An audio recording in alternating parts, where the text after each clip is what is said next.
The New Orleans Saints took care of business against the Carolina Panthers on Sunday with a dominant 42-10 win. Drew Brees threw for 253 yards and 3 scores, while Alvin Kamara ran for another 2.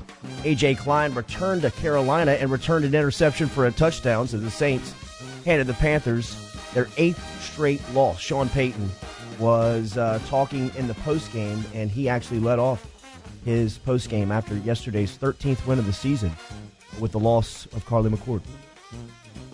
We're devastated, because there's so many ties.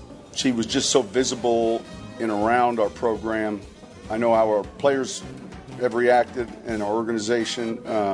Thoughts and prayers go out to her family. It was tough news. All of us, I think, in Louisiana felt the same way. Can't explain it. And, having young children myself, you just pray for her family. It was really difficult news to get. And we got it yesterday, and holy cow. I don't know if there's anything else to say. It's just someone that, man, she was always smiling, always upbeat, and that's how I remember her and her job. Yeah, I think that the outpouring of support from a lot of the people in the buildings where she works, I think, says it all about Carly. Sean Payton starting the press conference like that, Mike Thomas tweeting about her and what she meant to him. That's not normal, right? These people I'm not saying they don't care about the media members there, but there was real love between everybody that worked in that building and Carly, and that's anywhere that she worked. So the reaction is indicative of that. As far as the game itself goes, obviously the Saints dominated, like they have all season long. 13 wins, 2 years in a row. Unfortunately, the other things that they needed to happen very close, but could not quite get it done, as Seattle falls just short against San Fran. The Lions, kind of against all odds, almost upset the Packers, but don't. So in the end, the New Orleans Saints will be the 3rd seed hosting the Minnesota Vikings on Wild Card Weekend.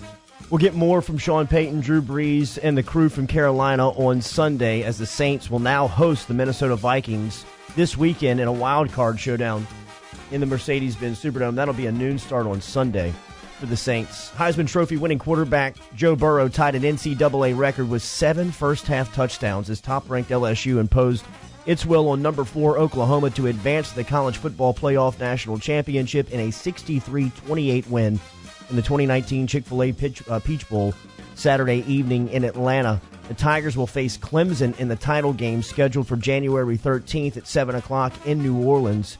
Here is Joe Burrow, post-game Peach Bowl, talking about the entire season. I think that'll be a question after January 13th. I'm not reflecting on anything right now. We're full steam ahead, getting back to work. Orgeron was talking in the post-game about advancing to the national championship in New Orleans. We're not being any different. We won't make it bigger than life. Obviously, we understand the magnitude of the football game, but we're going to focus on the task at hand, the fundamentals, getting better. We're an ascending football team. We're going to study on our game plan, and we're going to work just like we've been. We're going through the process with confidence. LSU smashed records on Saturday. Peach Bowl records, SEC records, NCAA records. Justin Jefferson had the most receiving touchdowns in the Peach Bowl with 4. He had the most yards receiving in the Peach Bowl, a college football playoff, or a New Year's Six Bowl with 206 yards, and he set the LSU single-season catch record with 99 on Saturday. He had his 99th for the season. He was talking about the historic day for Jefferson.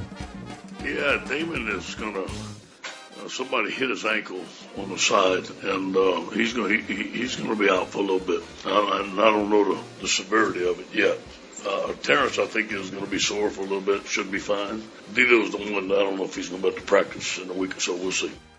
That was Orgeron updating the status of Damian Lewis, who looked like he was going to be okay following the game on Saturday. We had some sound from Justin Jefferson. We'll get you coming up here. So Jefferson actually had 14 grabs, 227, and 4 TDs. Targeted 18 times. Unreal. So he has 99 catches on the year. Yeah. I didn't realize it. He'll break 100. Yeah. It's wild. Oh, I mean, we're going to go through the records that they set or tied on Saturday. I mean, it is. I know it made the rounds on social media, but at the end of the first half in the press box, they handed out a printed out sheet with all those records And it was a full sheet. Like, it was a single-spaced full sheet of paper. I've never seen anything like it. Clemson football rallied from a 16-0 deficit to beat Ohio State 29-23 in the playoff semifinal at the PlayStation Fiesta Bowl. LSU will next try to become Clemson will try to become college football's first repeat national champion since Alabama in 2011-2012 when they take on LSU for a championship. On January 13th, the LSU basketball team for the second straight December, LSU put their first loss on one of the country's last remaining undefeated teams as the Tigers scored an impressive 74 points in a 74-57 win over Liberty Sunday afternoon in the Marriott Center. Tigers now prepare for SEC action beginning Saturday at 11 o'clock when they travel to Knoxville to take on Tennessee. LSU's first home SEC game will be January 8th at 8 p.m. against Arkansas. Anything? No? I didn't watch anything. I'm excited, though. I'm excited. SEC play finally begins. Boot up. Boot up. Jaguars beat the Colts 38-20 yesterday. DJ Chark had 4 catches for 34 yards. First time since Jimmy Smith and Fred Taylor has a combination of a running back wide receiver for the Jacksonville Jaguars. Both had 1,000-yard seasons. Leonard Fournette, who was a DNP yesterday in Week 17, had already had the 1,000 in the bank with the 34 yards for DJ yesterday. He eclipses 1,000, so both former Tigers with the Jacksonville Jaguars with historic seasons down there in what was a pretty rough season for the Jaguars. You think Leonard was sweating not being able to play Sunday? No. Not at all. How about this tweet from Leonard? This is before the game. He tweets out a picture of him smiling. He says, "Unfortunately, I won't be able to play tomorrow due to the flu I have. My brothers know I wish I could ball with them. Hopefully I see some of them faces on my team next year." I love it. Pelicans' Brandon Ingram scored 24 points. Drew Holiday added 20, and the suddenly resurgent New Orleans Pelicans beat the Indiana Pacers 120-98 on Saturday night for their third straight victory. Yesterday, Lonzo Ball highlighted a season-high 27 with his performance and hit a career-high 7 3-pointers as the Pelicans beat the Houston Rockets 127-112 for their fourth straight victory. So, don't look now. Don't look now. Hey, here come the Pellies. Did you check those playoff standings? Yeah. Pellies. 3 games out of the playoffs. Oh, by the way, Cameron Robertson on Twitter updated us. Jefferson actually hasn't. Just looked it up. Jefferson has 102 catches on the year. So he's already broken that century mark. Unreal. Today's college football games. Orange Bowl tonight, first featuring Florida and UVA. That'll be a 7 o'clock kickoff from down in Miami. The Red Box Bowl this afternoon between Cal and Illinois, 3 o'clock. Red Box. Mississippi State's on the field today. Rivs thought they played yesterday. Kev thought they played on Tuesday. Kev thought they played yesterday. I wasn't sure when they played. Well... Mississippi State plays today. I do know our quarterbacks. They're the Music City Bowl, 3 o'clock. Schrader? So, no, Willie Gay knocked out Schrader. He broke his face. Broke his face. Punched him in the face. Gay's going to play. Mm-hmm. Schrader is not, obviously, because he can't put a helmet on. He has to have surgery. So, who's the guy that Moorhead brought down from Penn State? He's back. Tommy Stevens. Tommy Stevens. Going to wrap up our season. When it rains at Moore's heads. When it rains at Moore's heads. Yeah. Western Kentucky going to play Western Michigan in the First Response Bowl.